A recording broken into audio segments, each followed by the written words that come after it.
आज की सबसे बड़ी और चौंकाने वाली खबर दुनिया की उस समुद्री नस से जुड़ी है जहां से ग्लोबल इकोनॉमी का खून यानी कच्चा तेल बहता है।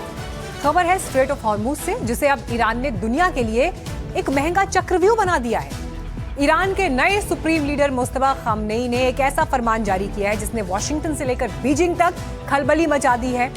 अब तक जो समुद्र का रास्ता इंटरनेशनल ट्रेड के लिए खुला था, वहां अब ईरान अपना टोल नाका लगा चुका है।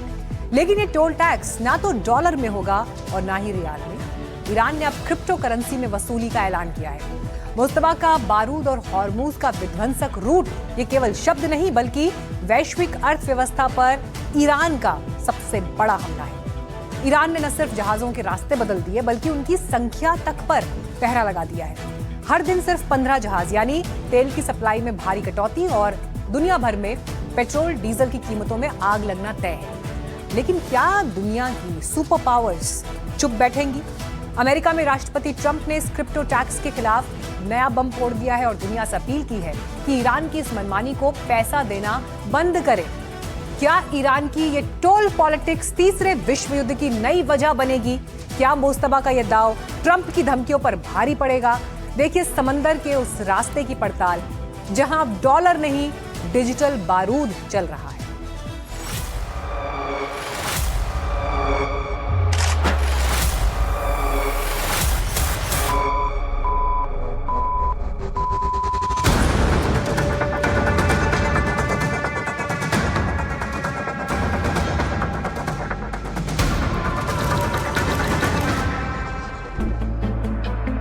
दुनिया की सबसे संवेदनशील समुद्री नस यानी हॉर्मुज जल डमरू मध्य पर ईरान ने एक ऐसा दांव खेला है जिसने वैश्विक अर्थव्यवस्था की धड़कनें बढ़ा दी हैं। अब हॉर्मुज से गुजरने वाले तेल के टैंकरों को सिर्फ रास्ता ही नहीं मांगना होगा बल्कि अपनी जेब में क्रिप्टो करेंसी भी रखनी होगी। ऐसा इसलिए क्योंकि तेल टैंकरों को अब क्रिप्टो करेंसी में टोल टैक्स देना होगा और तो और हर दिन सिर्फ 15 जहाजों को ही ईरान के समुद्री रास्ते में एंट्री मिलेगी। ईरान के नए सुप्रीम लीडर मुस्तफा खामनेई ने सरकारी टीवी पर आकर साफ कर दिया है कि अब हॉर्मुज का मैनेजमेंट ईरान के नए तरीके से होगा। पारंपरिक रास्ता बंद, अब सभी शिप लारक द्वीप से गुजरेंगे। अब हर मूवमेंट पर ईरानी रेवोल्यूशनरी गार्ड्स की सीधी नजर होगी। IRGC ने शिपिंग के लिए नया रास्ता जारी कर दिया है। मतलब साफ है कि ईरान अपनी रणनीतिक स्थिति का भरपूर फायदा उठा रहा है। डॉलर की पाबंदियों को दरकिनार करते हुए तेहरान ने अब हॉर्मुज से गुजरने वाले जहाजों के लिए डिजिटल करेंसी में भुगतान जरूरी कर दिया है। यह न केवल ग्लोबल ट्रेड का चेहरा बदल देगा बल्कि ईरान की 7.8 बिलियन की डिजिटल इकोनॉमी को एक जबरदस्त बूस्ट देगा। विशेषज्ञों का मानना है कि यह कदम अंतर्राष्ट्रीय प्रतिबंधों के खिलाफ ईरान का सबसे बड़ा डिजिटल हथियार है। लेकिन बात सिर्फ पैसों की नहीं है, बात कंट्रोल की भी है। ईरान ने अब जहाजों की संख्या पर एक हार्ड कैप लगा दिया है। अब इस रास्ते से रोजाना सिर्फ 15 जहाजों को गुजरने की ही इजाजत होगी। दुनिया का लगभग 20% कच्चा तेल इसी संकरे रास्ते से होकर गुजरता है। इस पाबंदी का सीधा मतलब है बाजार में सप्लाई की कमी और कच्चे तेल की कीमतों में आग लगना। ईरान का ये फैसला वॉशिंगटन से लेकर बीजिंग तक खलबली मचा रहा है। अगर ये सप्लाई चेन बाधित होती है तो वैश्विक व्यापारिक मार्ग का पूरा गणित बिगड़ सकता है। डिजिटल पावर और स्ट्रेटेजिक लोकेशन का ये मिलन ब्लैक गोल्ड यानी तेल की राजनीति को एक नए दौर में ले गया है। रिपोर्ट के मुताबिक स्ट्रेट ऑफ हॉर्मुज से गुजरने वाले हर जहाज से तेहरान $20 ट्रिलियन का टैक्स वसूल रहा था। बताया जाता है आने वाले दिनों में प्रति टैंकर $15 ट्रिलियन का टैक्स वसूला जाएगा, यानी कि 4.5 अरब ट्रिलियन की कमाई सीधा ईरान करेगा और इसका कच्चे तेल के दामों पर पूरा असर पड़ेगा। अब सवाल ये पैदा होता है, ये क्रिप्टो टैक्स भविष्य के युद्धों और व्यापार का नया मॉडल बनने वाला है या सारी ताकतें मिलकर इस घेराबंदी का कोई तोड़ निकालेंगी और कोई नया रास्ता ढूंढ पाएंगी? ये देखना बहुत ही दिलचस्प होगा। लेकिन इस बीच सीज फायर का ऐलान करने वाले अमेरिका के राष्ट्रपति ट्रंप ने नया बम फोड़ दिया है। ट्रंप ने ईरान को चेताते हुए बाकी देशों से उसे टोल टैक्स देना बंद करने की अपील की। ट्रंप की ये धमकी साफ संकेत है कि अमेरिका किसी भी कीमत पर ईरान की इस मनमानी को बर्दाश्त नहीं करेगा। सिर्फ अमेरिका ही नहीं, लंदन से लेकर दोहा तक ईरान के फैसले से हलचल तेज है। ब्रिटिश पीएम कीर स्टारमर खाड़ी देशों के दौरे पर हैं। ब्रिटेन ने दो टूक कहा है कि हॉर्मुज इंटरनेशनल शिपिंग रूट है, कोई देश अपनी मनमर्जी से यहाँ टोल नहीं वसूल सकता। ईरान का नया नियंत्रण और ट्रंप की नई धमकी, क्या ये युद्ध विराम की कोशिशों को मटियामेट कर देगा? हॉर्मुज के इस चक्रव्यूह ने पूरी दुनिया की इकोनॉमी को बंधक बना लिया है। ईरान की ये टोल पॉलिटिक्स उसे अमेरिका के साथ सीधी जंग की ओर धकेल रही है या सिर्फ सौदेबाजी का एक हिस्सा है? देखना होगा कि ट्रंप और खामनेई की अदावत क्या मोड़ लेती है। Bureau report, NDTV India. पश्चिम एशिया में जब भी सीज फायर यानी युद्ध विराम का शब्द सुनाई देता है तो एक सवाल हमेशा साथ में गूंजता है, क्या ये शांति असली है या फिर अगली जंग से पहले की खामोशी? इसी सवाल के बीच इजराइल की एक बेहद गंभीर चेतावनी सामने आई है। इजरायली सेना यानी आईडीएफ ने अपनी संसद नेसेट में गोपनीय ब्रीफिंग दी है और उस ब्रीफिंग में जो कहा गया वो सिर्फ इजराइल के लिए नहीं बल्कि पूरे मिडिल ईस्ट के लिए चिंता की बात है। इजराइल के सैन्य अफसरों ने ईरान के नए शासन को पहले से कहीं ज्यादा घातक और खतरनाक बताया है। तो फिर सवाल उठता है कि सीज फायर के असली मायने वो हैं जो दुनिया समझ रही है या फिर वो जो इजराइल बता रहा है?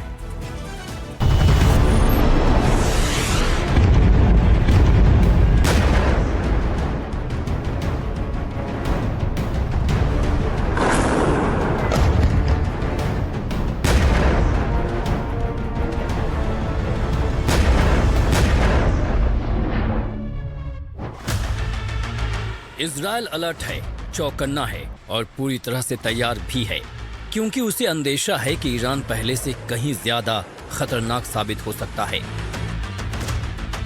इजराइल को अंदेशा ये भी है कि ईरान कभी भी पलट सकता है और वो दोबारा पलटवार करने की तैयारियों में भी जुट गया है।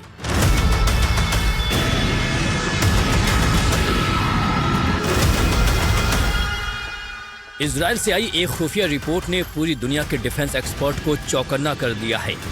इजरायली संसद की एक सीक्रेट मीटिंग में जो खुलासे हुए उनका आधार ये है कि ईरान अब केवल एक देश नहीं बल्कि एक हथियारबंद विचारधारा की तरह काम कर रहा है। जब से ये रिपोर्ट सामने आई है तब से इजराइल समेत पूरे दक्षिणी एशिया के देश अपनी सुरक्षा की फिर से समीक्षा करने में जुट गए हैं। ईरान का निश्चय है कि एक न एक दिन वो परमाणु हथियार बनाए।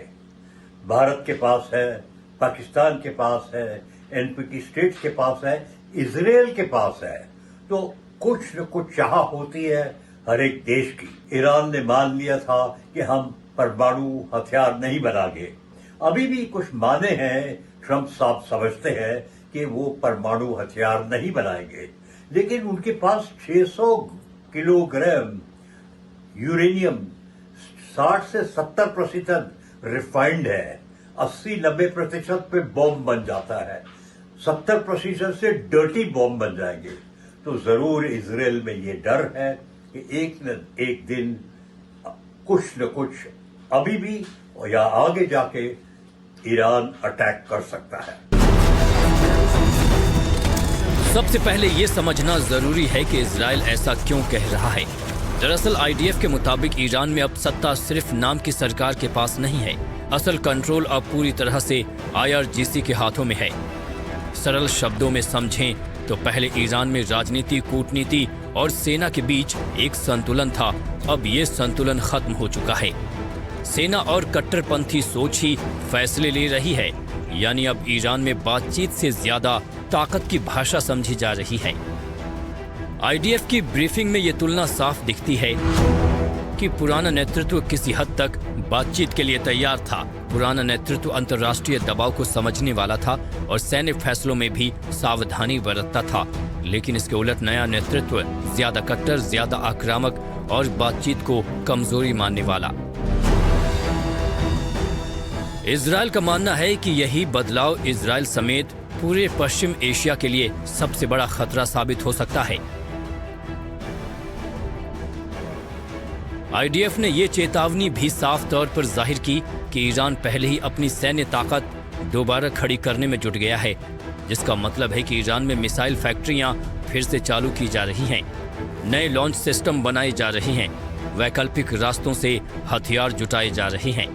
इजरायली डिफेंस फोर्स ने सीधे शब्दों में ये चेतावनी जाहिर कर दी है कि जो नुकसान हुआ है उसकी भरपाई करने की तैयारी में ईरान दोबारा से जुट गया है। इजरायली संसद की विदेश मामलों और रक्षा समिति के अध्यक्ष बोअज बिस्मथ ने संकेत दिए हैं कि आने वाले दिनों में सैन्य ऑपरेशन फिर से शुरू हो सकता है। हम अभी सिर्फ एक अंतरिम दौर में हैं।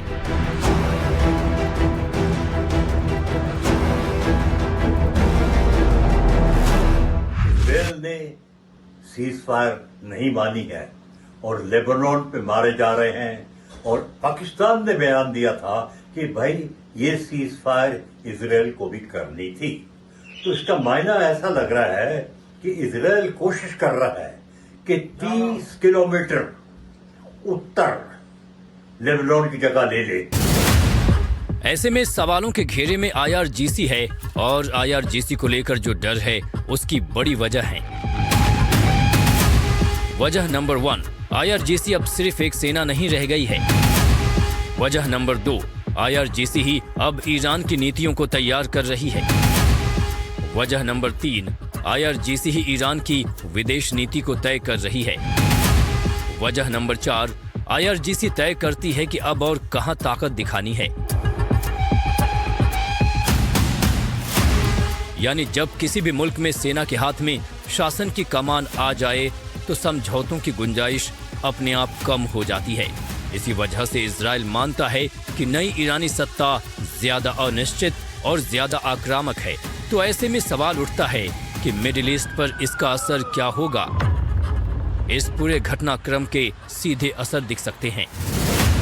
तनाव बना रहेगा, शांति जल्दी लौटती नहीं दिख रही, डिप्लोमेसी कमजोर होगी, बातचीत की जगह हथियार बोल सकते हैं, आसपास के देश प्रभावित होंगे, लेबनान, सीरिया, खाड़ी देश सब अलर्ट पर रहेंगे।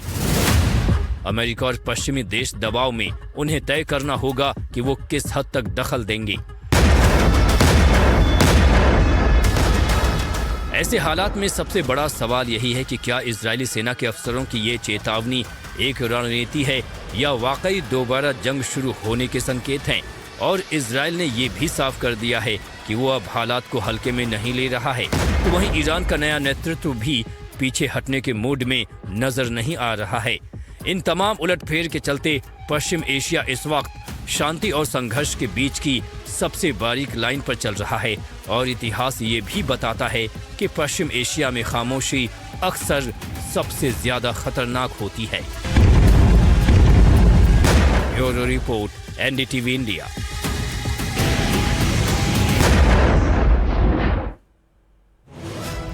ईरान के साथ युद्ध में जब ट्रंप फंसे तो नाटो से मदद मांगी। ट्रंप की गुहार पर मदद की बात तो बहुत दूर, नाटो ने सिर्फ मदद से इनकार कर दिया, बल्कि कई देशों ने ट्रंप को खरी खोटी तक सुनाई। इस बात से चिढ़े ट्रंप नाटो पर कई बार बरसे। अब खबर आ रही कि ट्रंप यूरोप से अपनी सेना हटाने वाले हैं। इस खबर के बाद ये सवाल उठने लगे कि क्या नाटो अब टूट की कगार पर है? क्या ट्रंप जल्द ही नाटो पर कोई बड़ा फैसला लेने वाले हैं? अगर ट्रंप ने ये फैसला ले लिया तो आगे क्या होगा?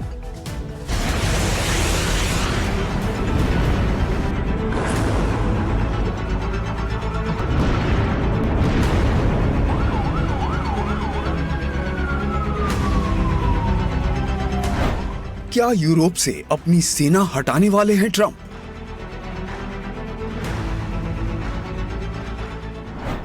क्या टूट के कगार पर आ गया है नाटो?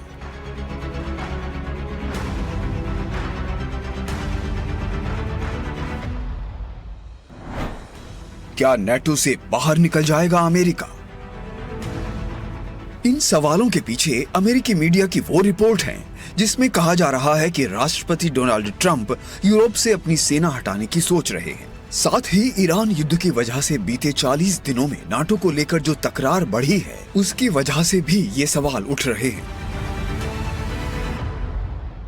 इसमें कोई दो राय नहीं है कि ईरान युद्ध में नाटो की जो भूमिका रही है उसकी वजह से डोनाल्ड ट्रंप बहुत ज्यादा नाराज हैं। युद्ध के दौरान जब भी मीडिया से उन्होंने बात की और नाटो को लेकर उनसे सवाल पूछा गया तब उन्होंने खुलकर नाटो की आलोचना की। साथ ही नाटो को लेकर कई बार सवाल भी उठाए। आगे बढ़ें उससे पहले आपको दिखाते हैं कि यूरोप से सेना हटाने को लेकर अमेरिकी मीडिया में जो खबरें चल रही हैं उसमें दावे क्या क्या किए जा रहे हैं। अमेरिकी मीडिया रिपोर्ट्स की माने तो ट्रंप जर्मनी और स्पेन जैसे देशों से सैनिक हटा सकते हैं। सैनिकों को हटाकर दूसरे नाटो देशों में शिफ्ट किया जा सकता है। पोलैंड, रोमानिया जैसे देशों में भेजे जा सकते हैं सैनिक। जर्मनी, स्पेन में अमेरिकी सैन्य बेस बंद भी कर सकते हैं। नाटो देशों को सजा के तौर पर ट्रंप ऐसा कदम उठा सकते हैं। ईरान से युद्ध की शुरुआत में ही ट्रंप को लग गया था कि वो इस युद्ध में बुरी तरह फंस चुके हैं। यही वजह है कि उन्होंने नाटो देशों से भी मदद की गुहार, लेकिन ज्यादातर नाटो देशों ने मदद की बात तो दूर बल्कि ट्रंप को ही खरी खोटी सुना दी। ज्यादातर नाटो देशों ने साफ तौर पर कहा कि ये युद्ध अमेरिका का है और ईरान पर हमला बिल्कुल गलत है। इससे ट्रंप और भी ज्यादा चिढ़ गए और खुलकर नाटो की आलोचना करने लगे। एक दो बार नहीं बल्कि कई बार ट्रंप ने अलग अलग तरीके से नाटो को लताड़ा। 8 अप्रैल 2026 को ट्रंप ने कहा, जब हमें उनकी जरूरत थी तब नाटो वहां नहीं था और अगर हमें फिर से उनकी जरूरत पड़ी तो वो वहां नहीं होंगे। 31 मार्च 2026 को बोले, मैं कभी भी नाटो से प्रभावित नहीं था। मुझे हमेशा से पता था कि वो एक कागजी शेर हैं। ट्रंप के बयानों से पहले ही ये लगने लगा था कि वो नाटो को लेकर जल्दी ही कोई बड़ा फैसला ले सकते हैं। इसी आशंकाओं के बीच अमेरिकी मीडिया में ये खबरें जोरों से चलने लगी कि ट्रंप यूरोप के कुछ देशों से सैनिक हटाने का फैसला कर सकते हैं। अब सवाल ये उठता है कि क्या ट्रंप आगे बढ़कर नाटो से अलग होने का भी फैसला कर सकते हैं। सवाल ये भी कि अगर ट्रंप ने इतना बड़ा फैसला कर लिया तो फिर यूरोप का क्या होगा। अगर ऐसा हुआ तो नाटो की रीढ़ कमजोर हो जाएगी। नाटो की कुल सैन्य ताकत का बड़ा हिस्सा अमेरिका देता है। एडवांस्ड हथियार, सैटेलाइट, इंटेलिजेंस सब में अमेरिका आगे है। रूस का दबाव तेजी से बढ़ेगा। रूस पहले से ही यूरोप के लिए सबसे बड़ा सैन्य खतरा है और अमेरिका हटेगा तो रूस और भी आक्रामक हो सकता है। छोटे यूरोपीय देशों पर ज्यादा खतरा होगा। पोलैंड, एस्टोनिया, लातविया जैसे देश नाटो पर ही निर्भर हैं।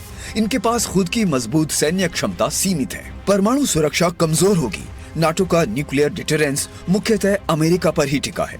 अमेरिका के बाहर होने से न्यूक्लियर छतरी कमजोर होगी। यूरोपीय देशों का खर्च बढ़ेगा। यूरोपियन यूनियन देशों को रक्षा बजट बढ़ाना होगा। नई सेना, हथियार, टेक्नोलॉजी विकसित करनी होगी। वैश्विक शक्ति संतुलन बदलेगा। दुनिया में चीन और रूस का प्रभाव बढ़ सकता है। अमेरिका की वैश्विक पकड़ कमजोर हो सकती है। चलिए बढ़ते हैं आगे और युद्ध से अलग बात करते हैं अब भारत की उपलब्धि की। भारत ने विज्ञान की दुनिया में वो मुकाम हासिल कर लिया है जो दुनिया के गिने चुने देशों के ही पास है।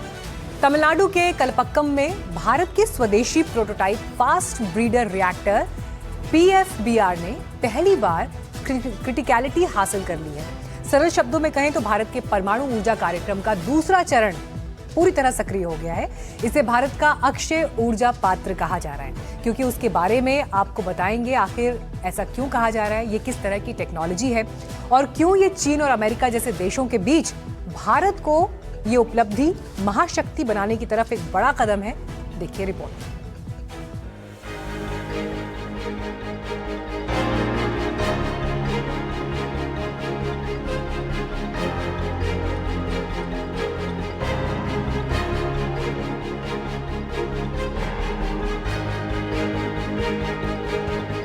कलपक्कम में परमाणु रिएक्टर हिंदुस्तान की इंजीनियरिंग के सबसे नायाब नमूनों में से एक है, जिसकी सफलता में छिपा है भारत की ऊर्जा में आत्मनिर्भरता। कलपक्कम में जो हुआ उसने ऊर्जा के क्षेत्र में भारत की सफलता की नई कहानी कर दी। हमारे साइंस एडिटर पल्लव बागले ने इस अनोखी सफलता की नस नस टटोली।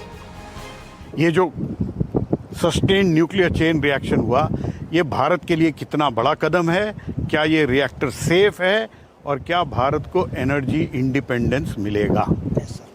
सो ये रिएक्टर हम लोग चालू किया है 2004 में और वो 20 साल लगा है बनाने में, बट ड्यूरिंग दिस 20 साल में हम लोग बहुत चैलेंजेस फेस किया है।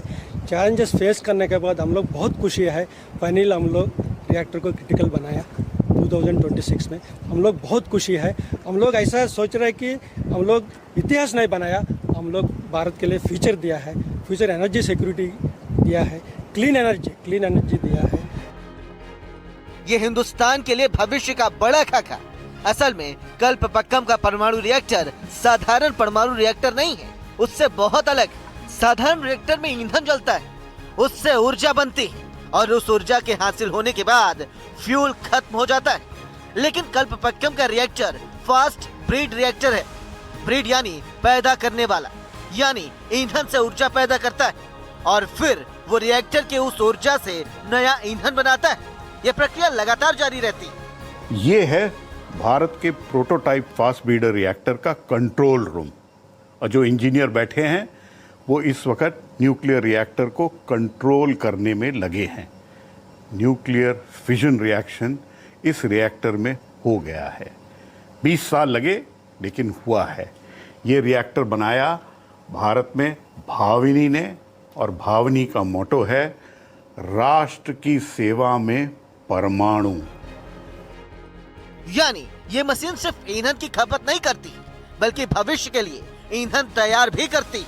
इसी कारनामे की तरफ कल्पक्कम ने कदम आगे बढ़ाया। रिएक्टर वो first stage, second stage reactor है। जो फर्स्ट स्टेज का फ्यूल है उसका स्पेंट फ्यूल से जो फ्यूल आता है उसको यूज़ करेगा। एंड ये रिएक्टर है वो नॉट ओनली फ्यूल कंज्यूम करेगा, ये रिएक्टर है फ्यूल ब्रीड भी करेगा for future reactors. That way ये रिएक्टर है सूटेबल हमारा कंट्री का नीड के लिए, एनर्जी सिक्योरिटी नीड के लिए ये रिएक्टर बहुत ही जरूरी है। चलिए इसी रात वक्त एक ब्रेक का है, खबरें आगे जारी रहेंगी। आप देखते रहिए NDTV इंडिया।